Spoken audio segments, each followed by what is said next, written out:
Welcome, everybody, to another episode of the Global Renaissance Podcast, where we have thoughtful conversations on society and self. As always, I'm your host, Trev Woods. I am joined today by my two friends, Nikki and Serena. How you guys doing today? Good. Pretty good. Thank you for joining us. We're going to have a very, very insightful conversation. It is still February, which means it's Black History Month. And the topic of today's discussion is Black identity. Now, as you guys can tell, I am flanked by light skins. Crazy. I guess I'm not flanked because I have my other side open, but you know what I'm trying to say. The idea here is to really discuss our kind of like the different ways that we perceive our own blackness. Just to start, I will kind of go through my racial and ethnic background, and then I'll ask the two of you to do the same thing. So I am, again, Black. I am Black American and Jamaican. What are your ethnic and racial identities? I am also Black American and Jamaican. What are you, Deadass? Yes. Interesting. Wait, you want to know what I identify it? That's what it said. Are you looking at the question that I just asked? Yeah, sorry. I am Black American. Uh-huh. My mom is French, Okay. and my sister did a 23andMe once, and it said a bunch of small things. Okay. So I don't really know. But racially, you're mixed. Yeah. Do you identify as Black, mixed, both? What is that? Black. Okay. Yeah. So if someone asked you, they wouldn't know you're white unless you told them. You wouldn't say I'm Black and white. I'm just Black. Yeah. No, I've never introduced myself as white. Interesting. Ever in my life. Okay, that makes sense. I just was wondering, of course, one parent is Black, one parent is white. So technically, I guess you would also have an equal claim to whiteness if you wanted to, but race is weird, so... Yeah. I actually thought about this on the way over, but... Tell me more. Let's get into it. Well, I've been preparing for this. So I personally don't think, even if I had the opportunity, I never would, Mm-hmm. just because, and I've told you this, I grew up in Maine, so it's Yes. primarily white. Mm-hmm. Even if I did identify as white, nobody else would perceive me that way, because especially growing up most of my life in Maine, I've most of the time, not all of the time, have been the darkest person in the room. Interesting, yes. Okay. And that's been most of my way growing up. Yes. Because I've also spent most of my life around my mom's family, and my Gotcha. mom's white. So it's, I don't know. I gotcha. No, it makes sense. It's the interesting thing to me is when we talk about race as a social construct, this is something that I've talked about before on here. There is this. How do I put this in a way that's sensitive be to those rude. of multiple racial backgrounds?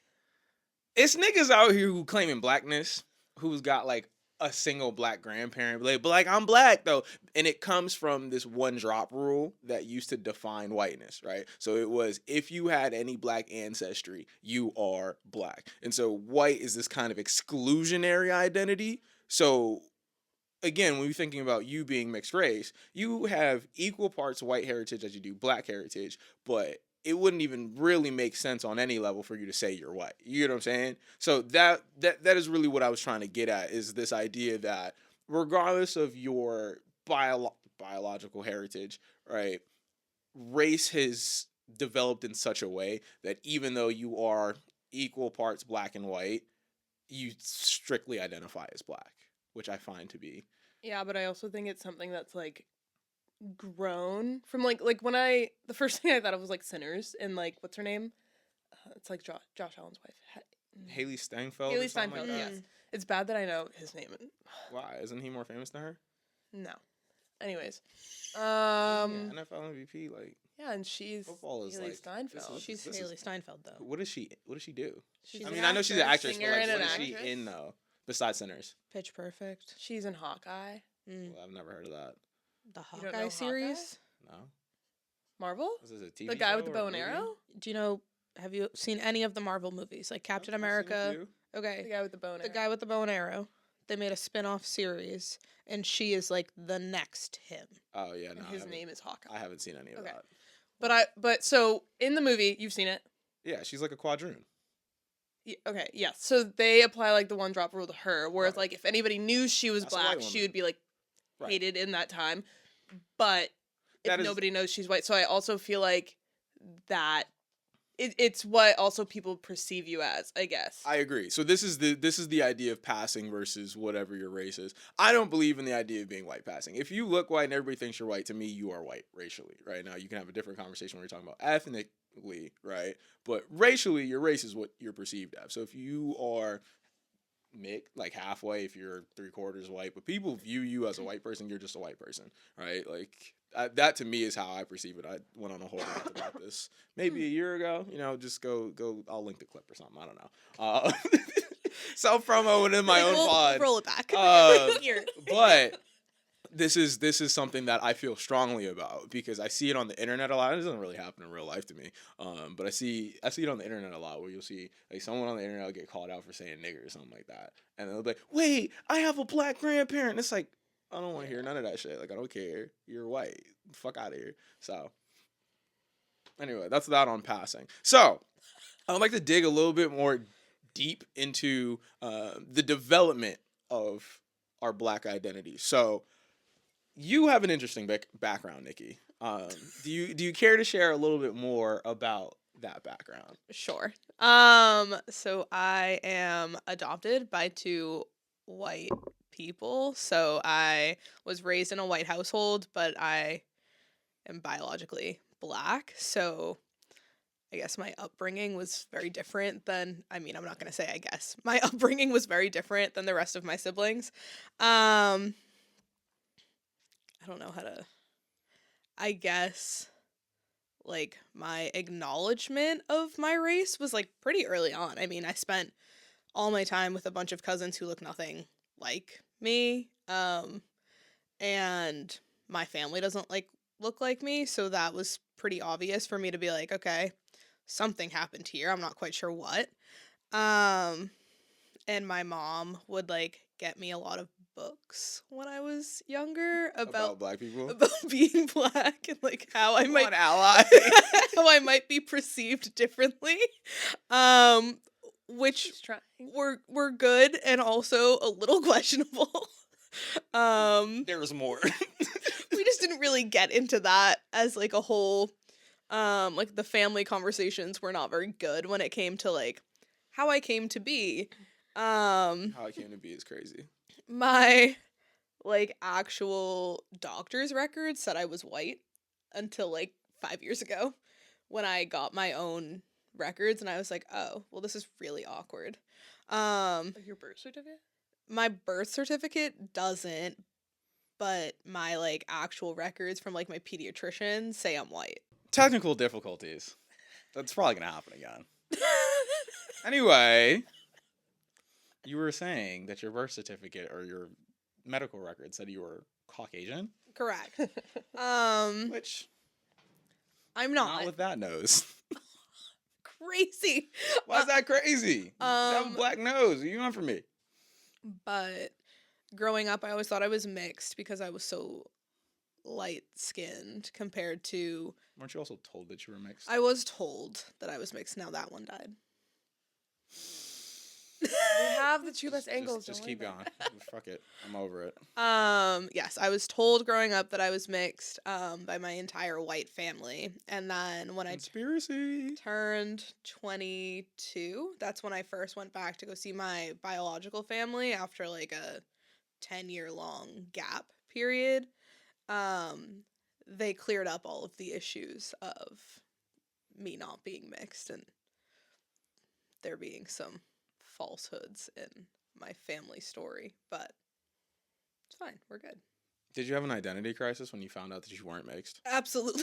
Yeah, that figures. I had to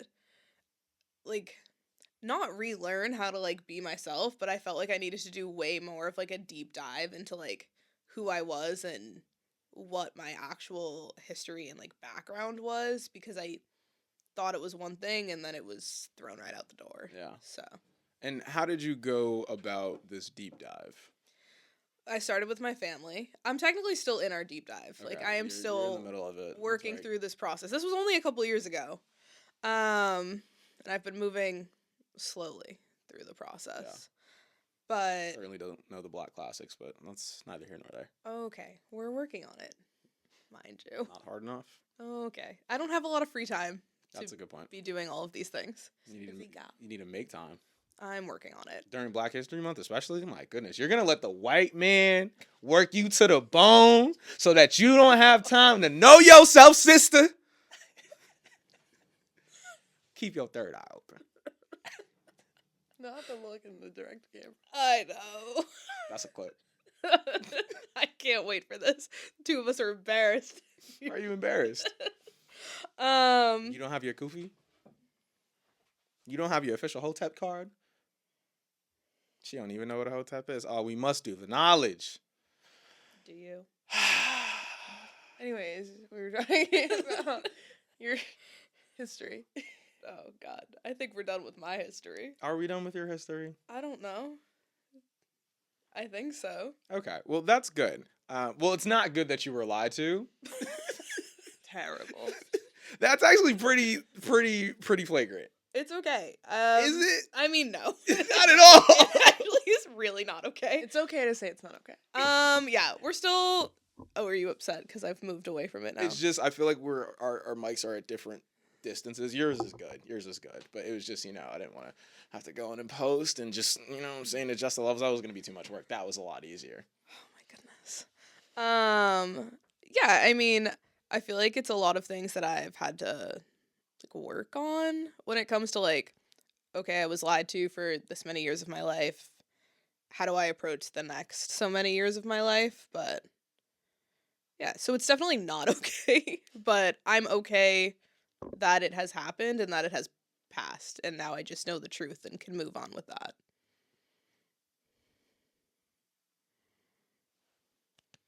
We love growth. We love growth. Now, my question now is to both of you, in regards to engaging with Black culture. You were raised by white people. You were raised around a lot of white people. So, at what point did you, maybe that's not the right way to phrase this question, do you feel like you engaged a lot with quote-unquote Black culture growing up? Do you feel like you engage a lot with it now? At what point did you start, or have you just never really done that? No. No to engaging, just generally speaking? Growing up, I didn't because, again, most of my time was spent in Maine. Mm-hmm. And around, my mom's family. Yeah. Or if I was somewhere else, it was, I was in Kentucky, and that's, Hicksville. There's niggas in Kentucky. Not where I was. I got you. I was, in a military family, so we moved around quite a bit. So the answer is no. Did I engage in it when I was growing up? No. Do I engage in it now? A little bit more because I have the opportunity to. My first job out of college was the students were mostly people of color. But the staff was not. No, and none of them actually did hang out with me. And now I have you guys. You're welcome. And no, I appreciate it so much because the second answer, I don't think you asked this, but do I wish I did? Yes. Absolutely.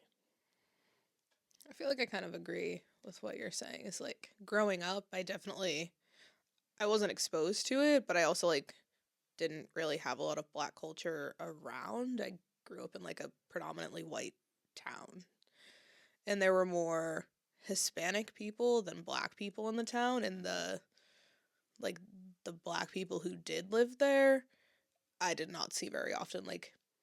In elementary school I was the only Black person, and then in middle school I think there were 3 of us, and then in high school there might have been 15 of us in the grade total. So there wasn't a lot. How big was your high school class? 360. Damn. That was worse than actually. That's pretty close to what ours was, but something like that. I think we probably graduated around 320, but yeah, we started as a class of 360. In college, I started making more Black friends, but still they're wasn't a whole lot of them. Same. So I feel like it was still hard. I also went to a predominantly white institution, so like that didn't help. As an adult, we're getting there. Like, You're welcome. No, I was the same thing. Like when I got to college, one of the first things, so like I played soccer in college, and there was another person of color on my team, but she was the only one. And I remember When you say person of color, I don't know because I don't know. I don't know what she was. oh, okay. That's why I don't want to. I don't want to Yeah, say no, the that's wrong fair. thing. she wasn't asking those questions at that She time. wasn't black. Oh, okay. So, yeah, I don't. But I don't. I don't know. Already And I don't upset. remember. And now I I'm feel upset. bad Just- because if she sees this, I'm gonna feel like crap. But one of the first things I remember. like ethnically ambiguous. No, I think she was like. I think she was like Latino. I don't know. So yes. Yeah, I guess. But one of the first things she said, she was like, "I'm not alone anymore." She was the only one. And then when she graduated, then I had another, and she was my little, and then we had another one my junior or my senior year, and she was her little. Okay. Nice. That's different than me. I, my whole family's black. So I grew up. I'm a suburban black kid. And I definitely had a suburban black complex. But the town I grew up in was majority white, but not like these crazy numbers. We're not talking like 90% white. I'm talking more like probably 75. The towns adjacent had a lot of black people that would come to our town. But just growing up around my family, like my mom's side of the family is from Connecticut, so we would go down there a lot. And they're like more of your stereotypical like black American family. Like low-key grew up in poverty type, you know what I'm saying? Everybody's got like a baby mom or baby father. Nobody's married. It's one of those. Some might call it ghetto. However, I would not use such a descriptor Dang. in public. Built your own family. Love them niggas. You know what I'm saying? I love going down there and being ignorant. It's funny because when I was a kid, I grew up like I was really shy, very quiet. And my cousins that are around my age were all older than me. Like I was very much the youngest one by far. Like my sister and I had one other cousin who was my sister's age, and they were 3 years older than me. So I was like, when you're 6, that's a big ass gap. So I was really quiet. I never really talked that much. And then a couple years ago, we went down there for like a reunion or something. Like, yo, Trevor talks. This nigga ignorant as shit. What the fuck is going on? So, but I had them. My dad's side of the family, a lot of them are up in Massachusetts. And then the church that I went to, black as hell, all the bougie blacks. So I was always around black people, engaging with black culture in different ways. And it's very interesting because I grew up, I started to, like, in terms of music, like, my dad's a musician. My dad played piano in church. So I grew up listening to a lot of gospel music, just black as fuck. I hate CCM music. If anyone knows what that is, I hate it. That shit is trash. Not that I go to church or anything like that, but CCM is garbage. Bring back real gospel. That's an aside. My mom listened to a lot of Motown, so the Jacksons, Stevie Wonder, things like that. So I grew up listening to a lot of like old like black soul music. And then as I got older and started being able to develop my own music taste, like having access to YouTube and the radio, started listening to a lot of hip hop and R&B. So like it was very interesting because my parents are older, like 40 years older than me ish. So their kind of cultural context is completely different than mine. So that distinction between what it is, the way that they kind of express and experience their blackness versus how I did it, how my sister does it or did it, it was always very interesting. The dichotomy between, what's the word I'm looking for? I want to say viewing a certain projection of black culture through hip hop, right? Kind of street culture, things like that, which was not my experience of blackness, right? Like not from no trenches.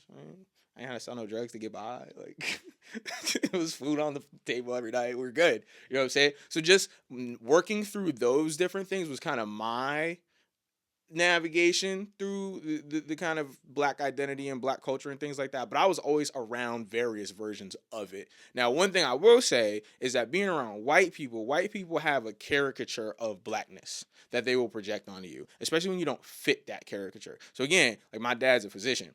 So they'd be like, "You're not black, your dad's a doctor." And it's like, what's the equivalence there? I don't understand that. I know I obviously I knew what they were saying. And again, it's just an equivalence between blackness and poverty and struggle and things like that. But it's like, how are you as a white person gonna tell me that I am or am not black? It's a very strange experience. And I definitely did a lot of performing, not like like musical performing. I mean like performing what I thought blackness was supposed to be. And so I realized like that shit is stupid. What am I doing this for? Especially I'm fucking shucking and jiving for the white man. That's crazy as fuck. So I stopped doing that. But even though I grew up very secure in my blackness as far as knowing that I am black. I mean, nobody's confusing me for anything else. But it was, how does that look? How do you express that? How do you engage with that? Was something that I had to kind of navigate as I got older. One of the funny things something I thought was really funny, growing up, like, again, I was on a lot of white people, just school activities. So, like, I went to a summer camp at a private school. I ended up going to private school. So, I'm around white people a lot. When I was in high school, you know, I messed with a couple white girls. No shade if that's your thing. But I'm getting somewhere with this. I remember when I got to college, I was having a conversation with some of my friends, and we were talking about past sexual partners. And it was like, "You only slept with white girls?" It was frying my ass. I was like, "Listen, it's not my fault. It's not my fault. It's not my fault." Then, even worse, my mama calls me one day. Pick up the phone. She's like beating around the bush of a question. I'm like, "Yo, what are you trying to say right now?" She's like, "Do you like black girls?" I was like, You insulted her. She insulted me. I said, "You don't think I like black women? Ma, you raised me in a fucking white suburb and then sent me to a private school with white people and then sent me to summer camp with white people. What the fuck did you want from me? You thought I was just going, like, what did you want from me? Realistically, the only shot I had was at church, and I stopped going to church when I was 16. So it was, I was very disappointed that she even had the audacity to ask me that. She had to make sure. Yeah, she had to check. I suppose. Track record was subpar. Let's talk about your track record then. Whoa! Yeah, since we want to do that. I didn't think this podcast was about relationships. No, I wasn't. But since she went there. Nope. No, we can make this intellectual. We can make this intellectual. There's no way. Nah, watch this. We're gonna flip the skirt real quick. Do you have a racial dating preference? No. You don't, not at all. Not really. Is that out of just you're used to not being around black people, so you don't care? It's not important to you? Have you ever dated a black man? Yes. I don't know. It's just not something that I look for. Like, that's not the first thing I'm looking for. Is it a thing you're looking for at all? Yes. So you do have a slight preference. Like, I guess. Say more. Like, I'm not ranking them in this is top tier, this would be okay, this is fine, never. But I do. The breaking the fourth wall. No, I asked the question because this is actually a very real thing amongst particularly black families. So the reason I told that story, like, that's a real thing. Black moms look at their little black sons and be like, "Why the fuck are you dating a white woman? What are you doing?" Yeah, my biological sisters, 2 of them are married, 1 of them is not. And the 2 that are married are both married to white men. And my mom is upset. She loves, Your biological mom or my biological mom. She loves, my brother-in-laws. They're great. They're phenomenal. But she was like, is anybody gonna marry someone who's black? And I was like, I don't know. You got 2 left. It's me and my sister. My brother married a Filipino lady. So that also doesn't check the box that she was looking for. It's closer, but it's still not the box. So no, I don't have a preference. I think my mother has a preference and would prefer me to go down a certain track, but at the end of the day, I don't think it's something I hunt for. Did you notice the difference between dating white men versus dating black men, or I guess non-black men versus dating black men?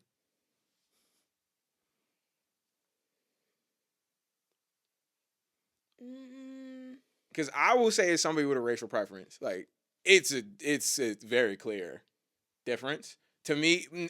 Again, my racial identity is very much at the forefront of my personal identity in general. So it would be very hard to be in a romantic relationship with somebody who does not share that experience. I can imagine why that might be different for you.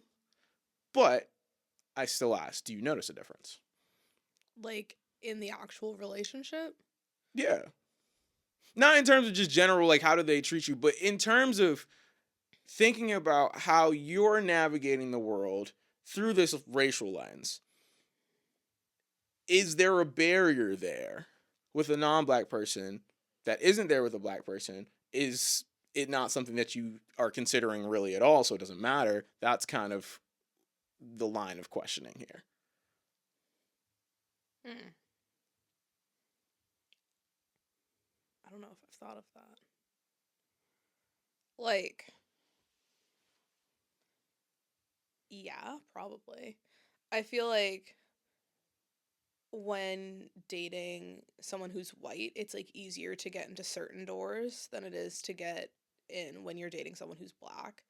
But then, like, when dating someone who's black, it's almost like more comfortable in like a closed quarters sort of sense. Interesting.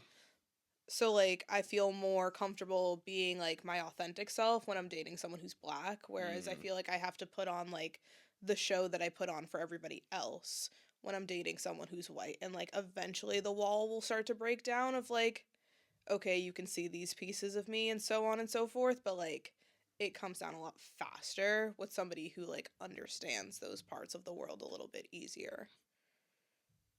That makes sense. I don't know if you want to answer this question, being in an active relationship or not, but Why not? like I said, I don't know. Feel free to answer.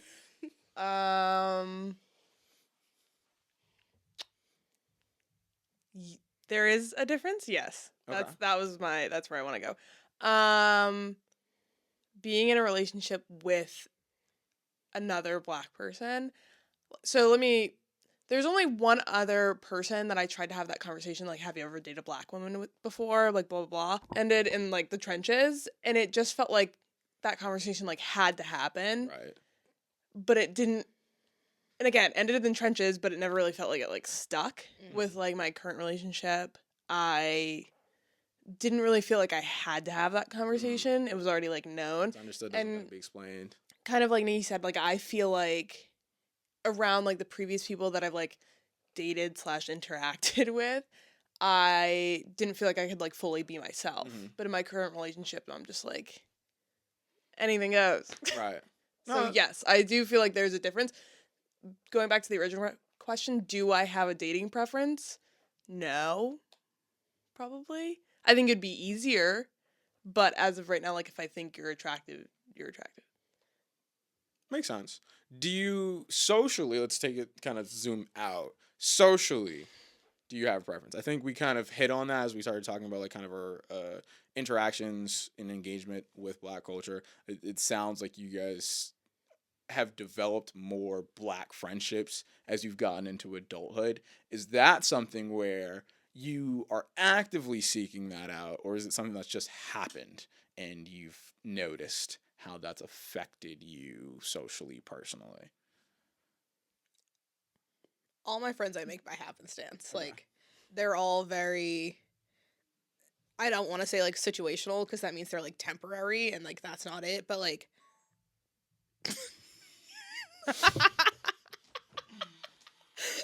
It was getting good. I was like, oh, wow. Here we are again. I didn't mean to cut you off. Blame the cameras. But also, it's my fault. So I guess we can blame me. We were talking about social interactions with... You were talking. yeah. Damn, my memory. Shit.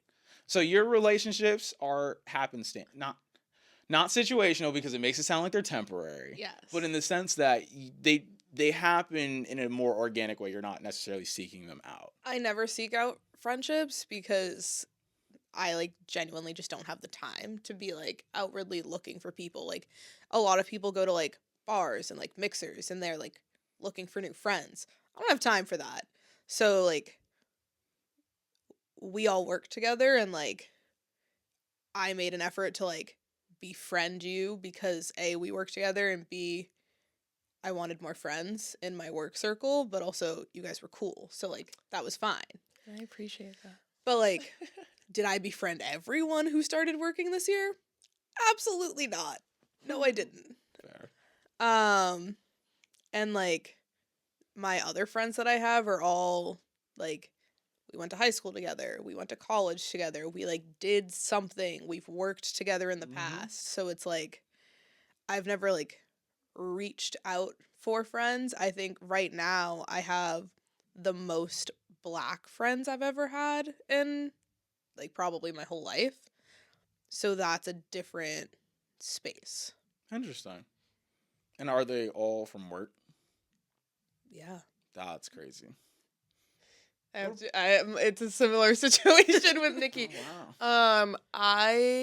They're welcome. I don't think I've like ever actually like tried to go somewhere and was like, I'm gonna make friends today. Like that's just never. It's been like high school, work, like jobs from like in between college, like summers, college. Most of my roommates right now are from college. One is from high school. You guys, like my coworkers. Anytime like I've tried to like befriend somebody, like my neighbors or something, it'll be like a one-time hangout and then it's like never happens again. So I'm just like, if it happens, it happens, and I feel like those are the best friendships. What was the original question? I don't remember. Like, do we like seek out? Oh, that's what I wanted to answer because I remember this. And it was probably like 2 or 3 years ago, I like really, really wanted to seek out like Black friendships because I felt like that was a part of me that I like really wanted to explore, and I felt like it was missing, but at the same time I also felt like somewhat uncomfortable in those spaces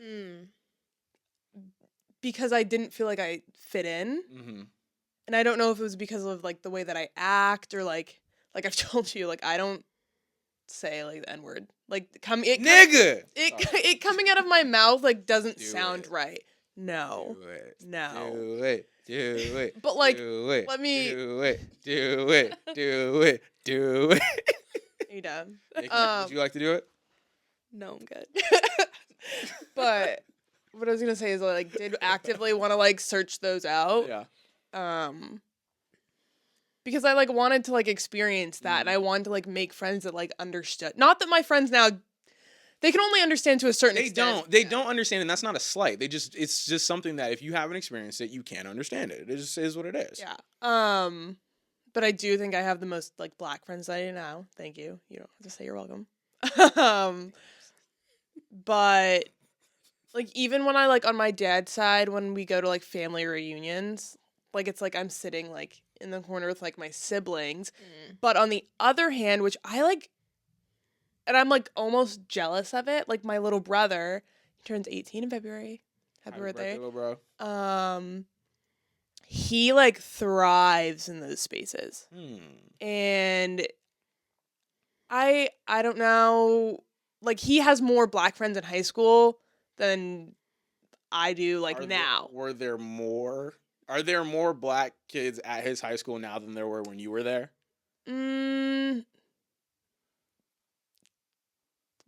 Black men, yeah. Which would make it easier for him. Yeah, and they play like sports with him where like there were a couple, once I got like a couple years into high school, there were a couple of Black kids, but they were also younger than me.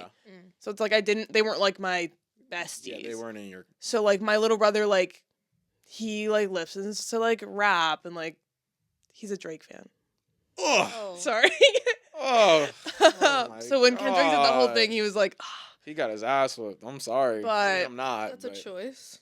But I mean, they are both biracial, so there might be some. Yeah, but I also feel like my brother takes after like my dad more, and me and I have 6 siblings, but 2 of them are stepsisters, and they've never like really lived with us. Yeah. So the others, I feel like we mostly take after like our mom, and like the way that we like speak and act. My brother takes after like my dad. Are the rest of your siblings sisters?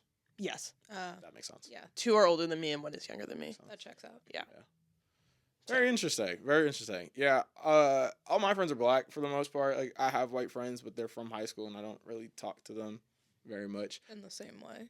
Yeah, like I see a couple of them at the gym. It's all love. We hang out, we'll lift together, whatever. But since high school, like when I was in college, I had like freshman year, I had a few white friends, and like, it's all love when I see them or talk to them or whatever. But for the most part, I've been very like I want to be around black people.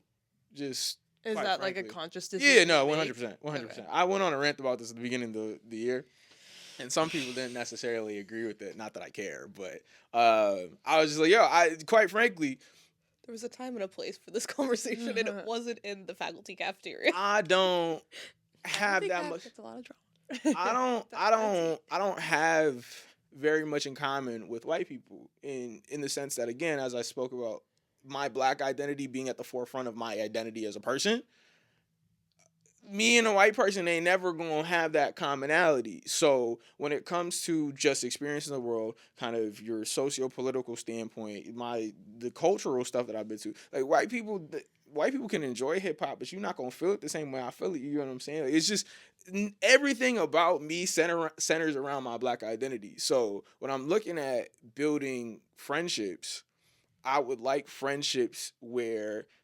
we are able to see each other in a certain way that a white person ain't never gonna be able to see me. So white people is cool. I don't be around them that much in close quarters. You know what I'm saying? Like, work with them. See them at the gym. And we cool. It's love. You know what I'm saying? There ain't no beef. There ain't no problem. I fuck with them. But when I'm talking about like people I'm gonna hit up to hang out with,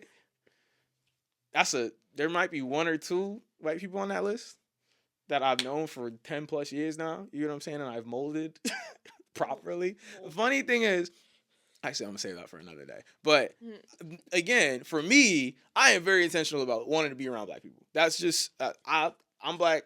I like black shit. I like black people. I want to be around black people. That just is what it is. I know some people are a little bit different, and that's cool. But for me, it's always been very intentional. I shouldn't say always. But since I've been an adult, very intentional. You look at the people that I interact with on the most part. Shit, even the people I bring on the pod. Like, I don't know the last time I had a white person on the pod was. It's not out of, like, I'm discriminating. But it's just, like, those are the people I interact with. When I'm in the city doing stuff, like, I'm doing black shit. It just is what it is. So, for me, everything I do socially, personally, really centers around that. So, that's kind of how my life is going. And I don't intend on changing.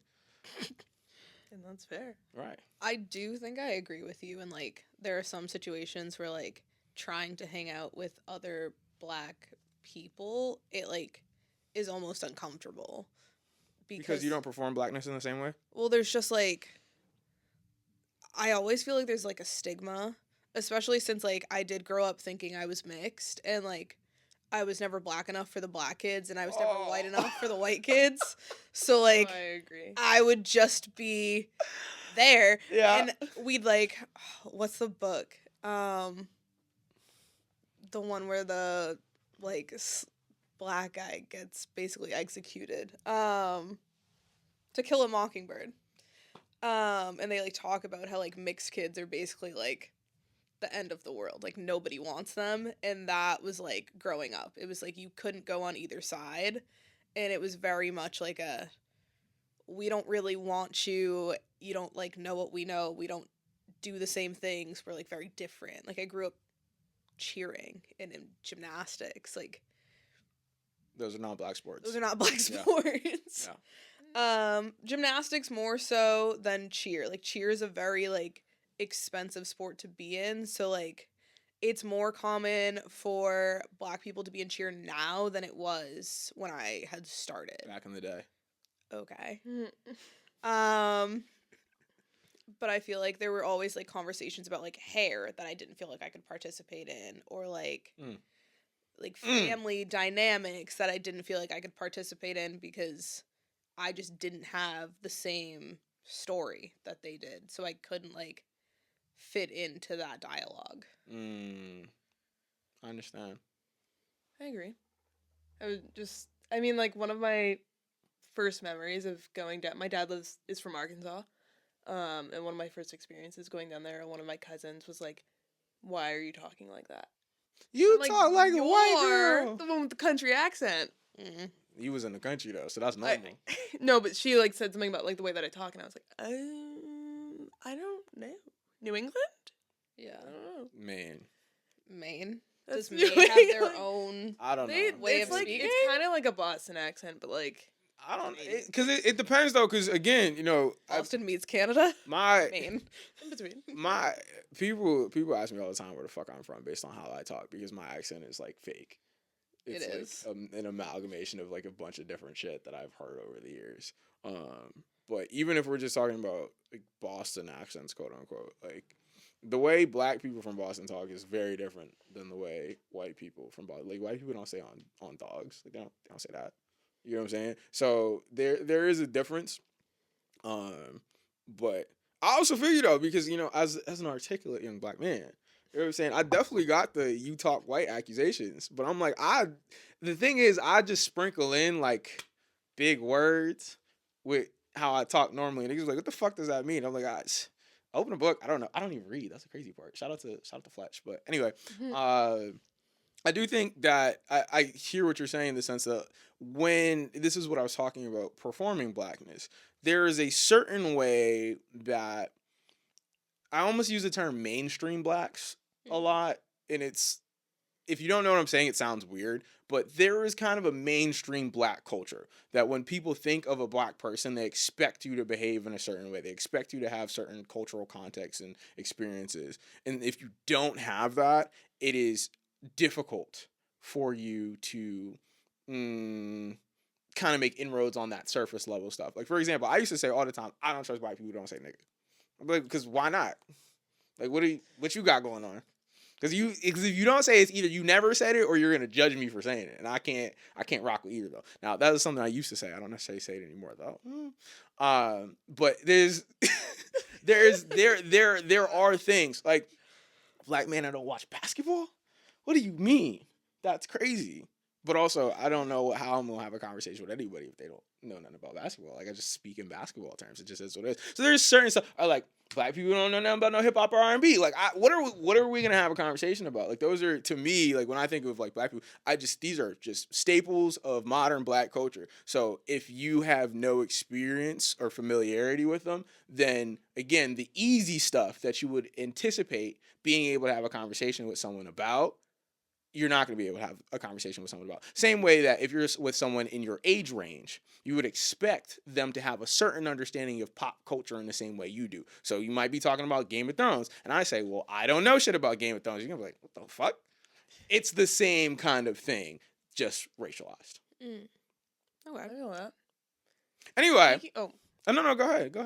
Well, I just wanted to speak on like the music aspect. Yeah. Because I'm just kidding. That is something I do like thrive in because like growing up, like that was like probably like on MTV when they would show the music videos. That was like the only thing on our TV. Like when we clean the house on like Sundays, it would be like hip hop, R&B, and I'm like a 2000s R&B. Like I have like a whole playlist for that. It's like my mom's favorite music, my dad's favorite music. Like it's the old stuff. Yeah. Nikki. Okay, can I just stick up for myself for a second? Because the looks were crazy. Don't blame me. My household was a no music household. Which is so sad. No And, like, music is so like So, No music. and let me specify, my father was a musician. So, like, Crazy. Which father are we talking about? my white father. Okay. So, like, he loved music, Right. right? Plays the guitar, plays the piano. Was very good musically. He listens to, like, oldies, loves all of the things, would burn CDs all the time. My mother did not like music. She doesn't like fun. yeah. Or enjoyment. She was like really Or anti happiness. But in order to keep the peace of positivity. the house, there was no music. So like my dad would play music in the car, and immediately if my mom was joining the car ride, there was no music. Damn. So like Your now mom's just a Did you go on miserable road human trips? being.